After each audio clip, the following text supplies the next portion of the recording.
Dalni program ungkapara ya under 17 match bisarang nong atkapa football tournament onga aro ya ko pre subroto cup ni agana maina pre subroto ni agana na je okde ya tournament to khalimang chegaparang direct delichi subroto cup ko khalna gatari angnak tamangen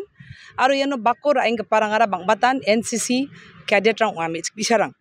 nadi jamanu atkena ba haidaunas kang anga hachma ko bisong akan kuja nigi mang match pisani dol rangara yano kaling para dol chet tonga aro je khai Meghalaya team donga chim dalo Nagaland nigi mang Assam ni de Guwahati team donga Dibrugarh Silchar Jorhat aro Mizoram ni ba donga team ge chet tonga ya team ge chet ko group kini deke bakaha aro ya league katingon wamani points ko again jean gegini team oni team group A aro group B oni top gegini wamang final dogen aro finalo amga parang de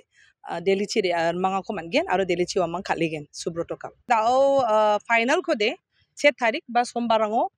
khalat nakta muksung ya tournament ko ngating para 41 Meghalaya battalion under NCC group Shillong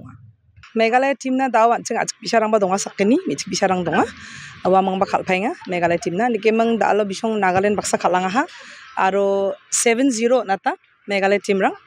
uni jamano gini pa match ba Mizoram Guwahati khalo Mizoram amanga ha 4-1